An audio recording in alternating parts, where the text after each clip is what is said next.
back to my channel. This is my Halloweekend Weekend 4 vlog. Can you believe that Halloween October season is almost over? Because I cannot. Sprints are getting ready to start on Kelsey's channel, and I have my TBR for the weekend. So my priority is to read Clown in a Cornfield by Adam Cesar. This is a reread for me, and I want to get to the second book during Halloweekend, hopefully this weekend as well. So it's been so long since I've read this that I definitely need to reread the first one before I keep moving on to the sequel. This gives me very like Fear Street vibes, very like teen horror drama. So this is gonna be my first read. My second read, I want to read Parasite by Darcy Coates. This is a sci-fi horror. I have never, that I know of, read a sci-fi horror. There's like aliens involved. I love Darcy Coates, so I'm excited to give this one a shot. It's very new to me. It's a new idea, so I'm excited to try that.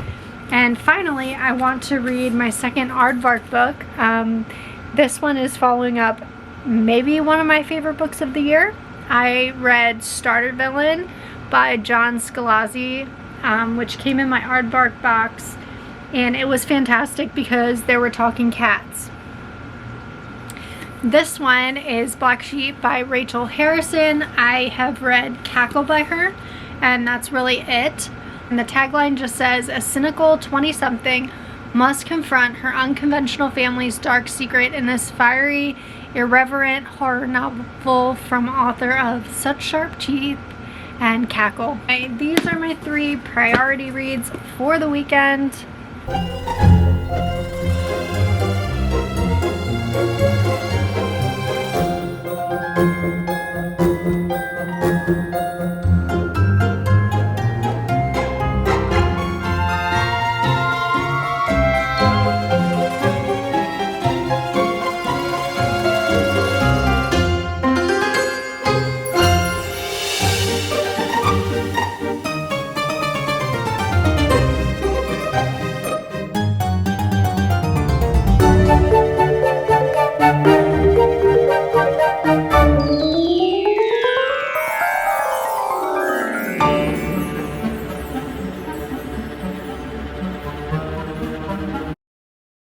I got to chapter 5 of Clown in a Cornfield, and I figured I would do a check-in. This story is definitely like a caricature of like a small town so far. So Quinn and her dad moved from Philadelphia to this small town, and she met Rust.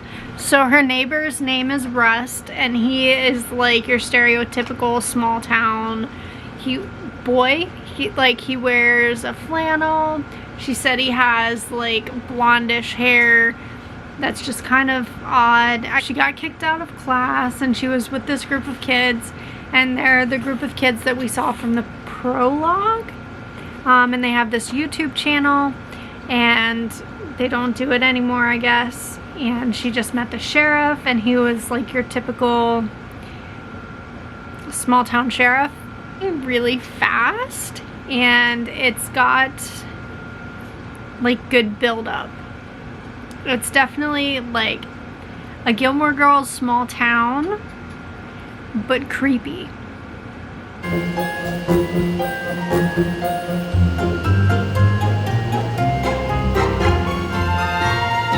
I am 154 pages into the first Clown in a Cornfield, and I forgot how like bloody and gruesome this book is. A couple chapters ago, I guess, I had my first like stabbing, killing scene, and oh my goodness, it was graphic. Perfect for Halloween season. And I also just wanted to share like 2 quotes that I underlined. Yes, I dog-eared this page, but I didn't feel like getting up and getting a tab. And I've read this before. I'm keeping the book. It is stamped with like my name on it, so it's fine. But anyway, the main character, Quinn, was talking about one of the boys that she met who's in like the friend group that she's kind of fallen into. And she says, his hair fell over his eyes in a way that made him look sad.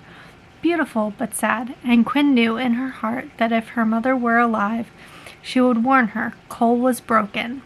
He was trouble in every conceivable way a boy could be trouble, and Quinn already wanted to save him from himself. Yep. And then there was another one where she was standing, so they're at like a party, and she was with Cole and Rust is like the kind of weird kid who I'm suspicious about, and I might remember kind of where he comes into play, but I'm not sure. And she says the boy in plaid laughed politely, and Quinn stood there smiling, sipping her drink, thinking to herself that boys everywhere are dumb. So that was kind of funny. It's like almost 11:30, so I'm gonna plug in the camera and I'm gonna continue reading this. Continue reading my book and see, what is that? It says, hello friend. Welcome back to Friendo. I see you have forgotten me. How sad. If you finish my series this time, you just might find something special. XOXO. Okay, that's a little strange. We're just gonna put that back in the book. I don't know where that came from. But anyway, I'm gonna finish this book, and I'm guessing I should probably read the sequel immediately. I don't reread books often, but when I do, it's gonna be Clown in a Cornfield. That was just as good as the first time. I forgot how gory this book is. I forgot how it doesn't read like a teen book. Like it does because the characters are teenagers, but at the same time it gets very dark and the themes are very dark, and this is just such a good time. Read this book. And according to this little note that I found in my book, I guess I'm going to read Clown in a Cornfield #2 next. Clown in a Cornfield 2. Friendo lives. After barely making it out of Kettle Springs cornfield alive, Quinn's first year of college back in Philadelphia should seem safe and easy. All she wants is to forget what happened and be a normal kid again. But instead, Quinn finds that her past won't leave her alone, and when she becomes the focus of a host of an online conspiracy theories that claim to prove the Kettle Springs massacre never happened. It's a deranged but relentless fantasy, and there's nothing Quinn can do to get people to hear the truth, not even on her own campus or in her own dorm. So when a murderous clown attacks Quinn at a frat party while another goes after her father in Kettle Springs at the same time, Quinn realizes that the facts alone are never going to save her. Her only option is to go back home, back into the cornfields, back to where the nightmares began, to set the record straight. The only way she knows how, because when the truth gets lost, that's when people start to die. A Clown in a Cornfield 2, Friendo Lives, and I ended up listening to the rest on audiobook, which I should have listened to the whole thing on audiobook because it was a pretty decently, like, I like the narrator and it sounded really good. And also, I was just logging this on Goodreads. There's going to be a third book in the Clown in a Cornfield series. It said it comes out in 2024.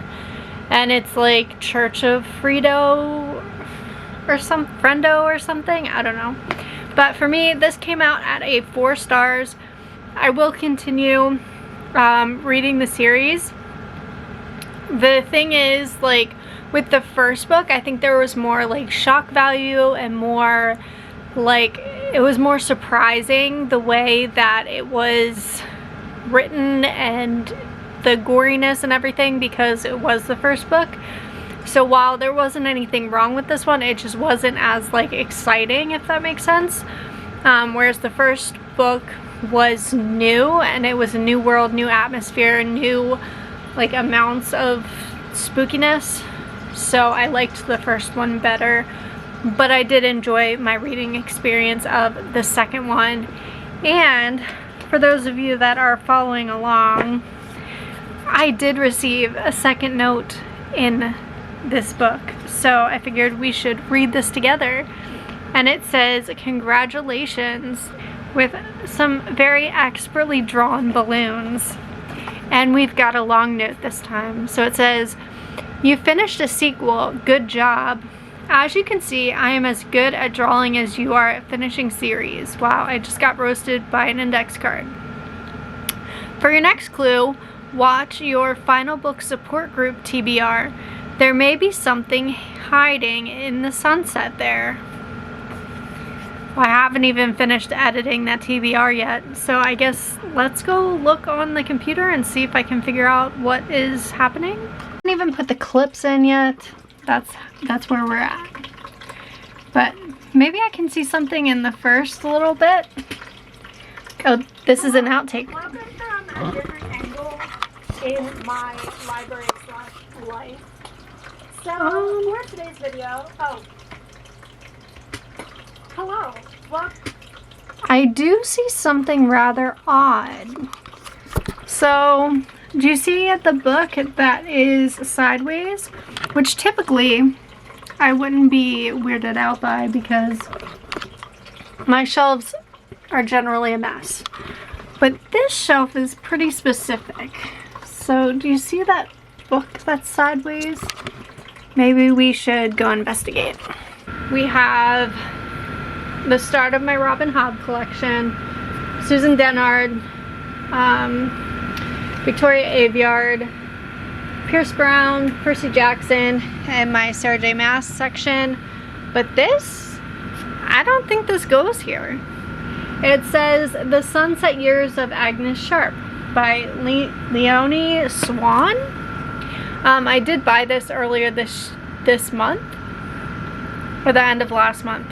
And I do want to read it for Halloweekend, so I guess this is what we're reading next. I think it's a group of elderly people and they live in this house together, and one day a police officer or like someone shows up and he is investigating a murder of like their neighbor, and there's apparently a dead body in the shed.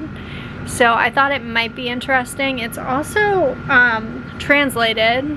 Originally it was a German story, so I'm excited to give this a shot. Like look at the little skull in the smoke.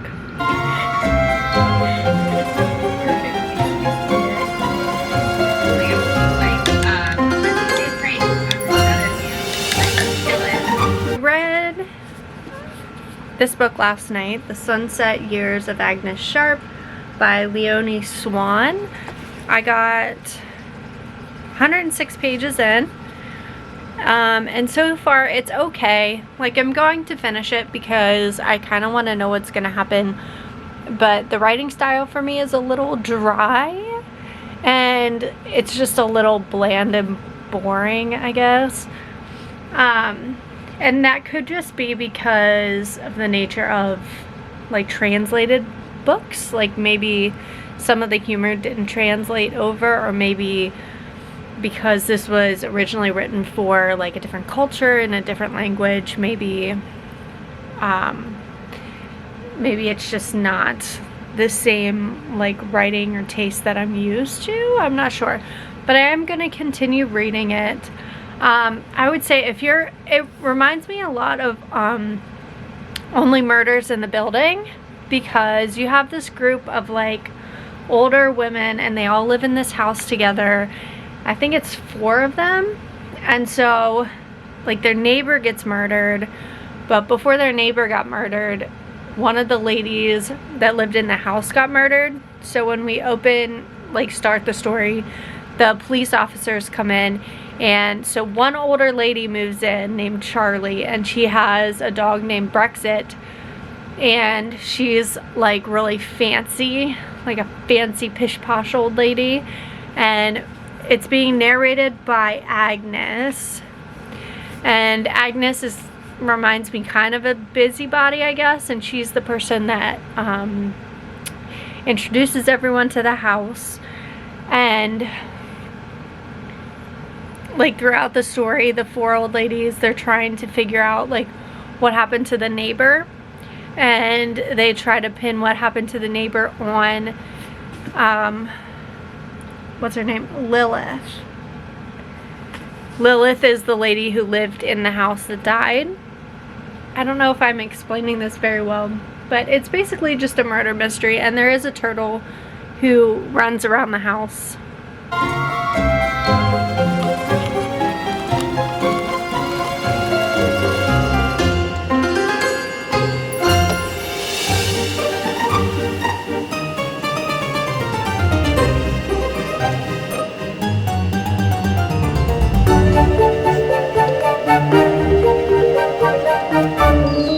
I got to page 192, which is almost 200 pages, and I think I'm gonna DNF this book.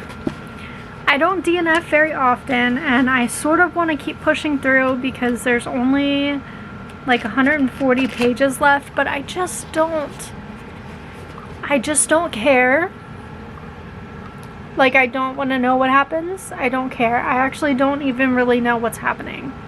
And I went on Goodreads and I read some of the like 2 and 3 star reviews, and a lot of them were saying the same things that I'm thinking, that maybe this book is like too quirky, and also like the mystery, I'm not connecting with the mystery, I'm not connecting with the characters, I'm not connecting with the plot, and it's just not, this is sadly not working for me. So this is going to be a DNF. Another note. This one came out of The Sunset Years of Agnes Sharp, and it's got this sun on it. So let's read and see what this note says. Good job. You found your next clue in the sunset.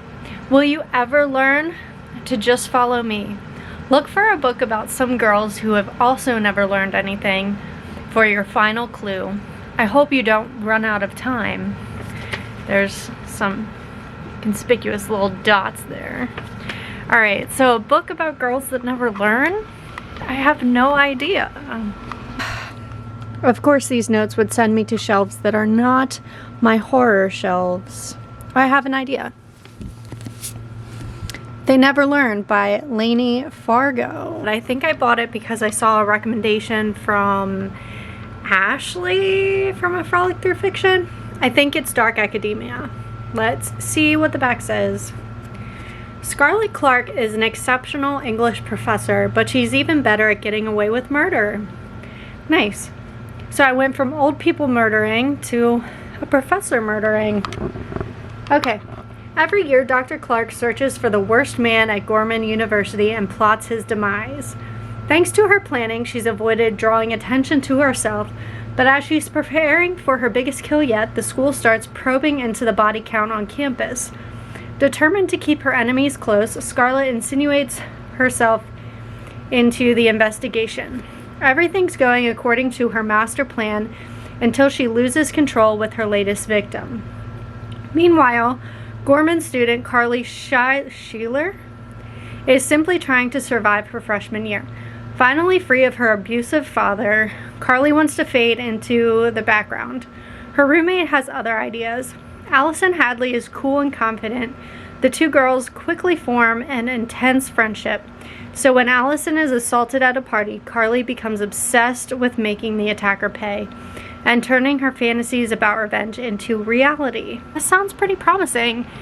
And the audiobook is available on Scribd, so I'm just gonna go ahead and listen to the audiobook, and I'm gonna work on listing some things on Mercari, because if you list like 30 plus things by tomorrow, you get a coupon, and I want to get the Illumicrate copy of A Study in Drowning because it's so pretty. And there's a couple listed on there, and a coupon would help with that. Just an old exercise equipment sitting on straps apart. Sales went, and Nazi body spray hanging in the air. I'm pressed into the bathroom. Music starts blaring from a small speaker set up on the cradle voice. A screamy white boy wannabe punk rocker, whining about some girl who broke his heart. That bitch. How could I? It's like my teeth on edge, but I can't listen to entire scene. With June Leslie coming along, Tyler walks to the dented mini fridge in the corner and removes the glass bottle. He tosses the cap onto the floor and takes a long pull of the liquid inside. It's an energy drink he makes himself, with activated charcoal, cayenne, and several raw eggs. It smells awful, and tastes cheap, of course. I tried it myself after growing up a batch based on instructions from his history. Then I added my own special ingredient, mixed right in with the rest of the bitter grit. I'm on chapter 2 of They Never Learn, and I already have thoughts. I just wanted to update really quick. So I read Bunny, I think it was last year, and I did not like it. I thought it was too much for me. Like, I understood what it was trying to do, and like the girls fighting each other or whatever. And that was the book that made me think, oh, Dark Academia is not for me. This book might have me questioning whether Dark Academia is for me. This is giving me Bunny vibes so far. So all that has happened is that Carly arrived at college and we were introduced to the English professor who kills people. And she just killed her latest man victim. Ooh. The author of this book has a podcast called Unlikable Female Characters. So I'm gonna have to look that up real quick. But anyway, I'm gonna continue listening and listing things on Mercari. I just finished They Never Learned on audiobook and I am obsessed with this book. Oh my goodness. So I listened on audio and both characters, the Professor Scarlet and the girl Carly, they had different narrators or the narrator switched their voice. I'm not really sure. And it's just, this book was filled with so much female rage and so much, like, I think I said this before, it reminds me of Bunny because it's kind of convoluted and of course like Dark Academia, but like I liked it. Like, it's Dark Academia but accessible. I had such a good time. And I'm definitely gonna look up this podcast. This is a 5 stars. And I think we have our last note. And this one has a very nice little check mark. And it says, check marks the spot. Head to the What Would Taylor Do wheel for your special prize. Love, me. Let's go check my Taylor wheel and see what my prize is. There's a little note. Oh, and it's taped. Ah. You're invited. Where? YouTube. When? October 31st at noon. What? November's What Would Taylor Do TBR game. Maybe you'll actually listen to me this month. Love, your physical TBR.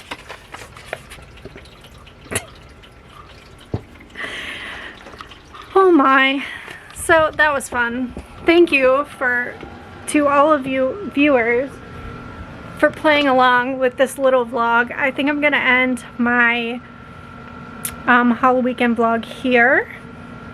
And I'm gonna figure out what vlog I'm doing or what I'm reading for next week. Hope your Halloweekend reading was more successful than mine. And I will just see you in my next video. Bye.